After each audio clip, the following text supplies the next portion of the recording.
అభిమానం అనేది ఆనందాన్ని ఇస్తుంది, కానీ అభిమానం అనేది ఆనంద బాష్పాన్ని కూడా ఇస్తుందని ఇప్పుడే అర్థమైంది.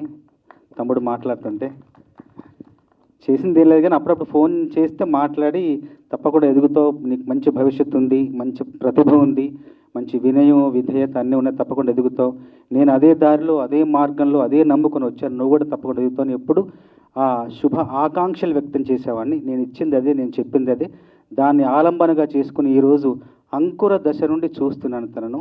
అంకుర దశలో ఉన్న భీమ్స్ చూశాను, ఇప్పుడు అనంతాకాశం వైపు చేతులు చాస్తున్న మహావృక్ష దశలో తనున్నాడు. నాకు ఏమాత్రం అవకాశం ఉన్న భీమ్స్ ప్రతి సినిమాలో రాయడానికి ప్రయత్నిస్తాను. దర్శకుడు కోరుకుంటే కనుక తప్పకుండా ప్రతి సినిమాలో ఒక మంచి పాట, 2 మంచి పాటలు, మీరు ఎన్ని కోరుకుంటే అన్ని మంచి పాటలు రాయడానికి నేను ఎప్పుడూ సిద్ధంగా ఉన్నా.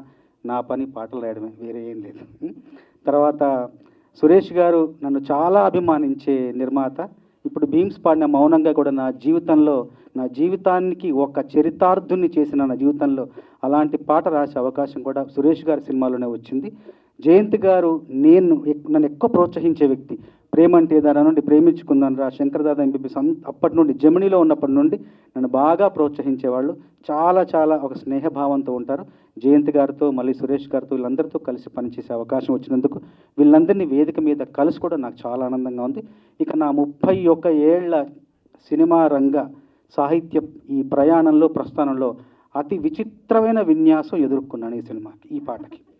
ఏంటంటే రకరకాల సవాళ్ళు, ఎన్నో సవాళ్ళు చూశాను, దాటాను, అధిగమించాను, కష్టపడ్డాను, అంతా చేశాను. కానీ ఈ సినిమాకి మాత్రం విచిత్రం ఏంటంటే ముందు ఈ పాటను బాలయ్యబాబు మీద ముందు చిత్రీకరించారు. చిత్రీకరించిన తర్వాత ఎందుకో నచ్చక మళ్ళీ దేవుణ్ణి పిలిచావంటే పాట చిత్రీకరించి అది సినిమాలో పెట్టారు. ఇప్పుడు ముందు చిత్రీకరించిన పాట అట్లాగే ఉండిపోయింది క్యాన్లలో. ఇప్పుడు కొత్తగా రిలీజ్ చేస్తున్నారు కాబట్టి ఆ పాటను పెడదామన్న ఆలోచన సురేష్ గారికి రావడంతో నన్ను చూడమన్నారు. ఇప్పుడు ఆ పాటకు సంబంధించిన ఆడియో లేదు, పాట లేదు, ట్యూన్ లేదు, సాహిత్యం లేదు, కేవలం విజువల్స్ ఉంటాయి. ఆ లిప్ మూమెంట్తో ఒక డ్యాన్స్ మూమెంట్ మాత్రమే ఉంటుంది. దాన్ని చూసి దాన్ని డీకోడ్ చేయాలి, క్రాక్ చేయాలి.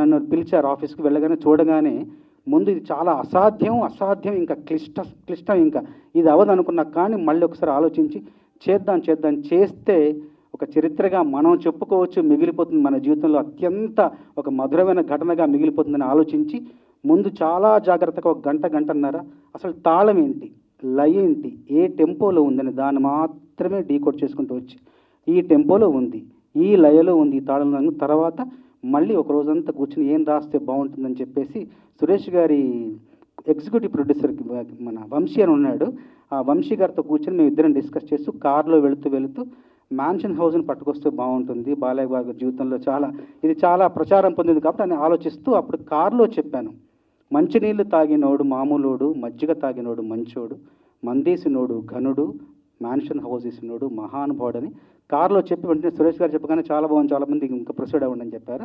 మళ్ళీ ఇంకొక రోజు కూర్చొని చరణాలన్నీ రాసి మొత్తం రాసిన తర్వాత రాసింది అట్లాగే యథాతథంగా భీమ్స్కి ఇస్తే రాసిన సాహిత్యానికి ఒక అక్షరం మార్చకుండా అత్యద్భుతంగా స్వరాలు సమకూర్చాడు. అంత సమర్థుడు. కాబట్టి ఈరోజు మీరు విన్న పాట అంతా కూడా రాసిన దానికి సాహిత్యం సమకూర్చాం. అంత సందర్భ శుద్ధితో రాసిన పాట కాబట్టి అంతే అద్భుతంగా సంగీత శుద్ధి కూడా తనలో ఉంది. కాబట్టి ఇలా పాట అందంగా అందరి ఆదరణ పొందే విధంగా ఈ పాట రూపకల్పన జరిగింది.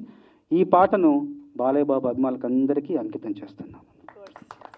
Super sir. సినోడు ఘనుడు, మ్యాన్షన్ హౌస్ వేసినోడు మహానుభావుడు, మందేసినోడు ఘనుడు, మ్యాన్షన్ హౌస్ వేసినోడు మహానుభావుడు, మందేసినోడు ఘనుడు, మ్యాన్షన్ హౌస్ వేసినోడు మహానుభావుడు, మందేసినోడు ఘనుడు, మ్యాన్షన్ హౌస్ వేసినోడు మహానుభావుడు, మహానుభావుడు, మహానుభావుడు, పన్నెవడు ఆపడు, మందేసినోడు ఘనుడు, మ్యాన్షన్ హౌస్ వేసినోడు మహానుభావుడు.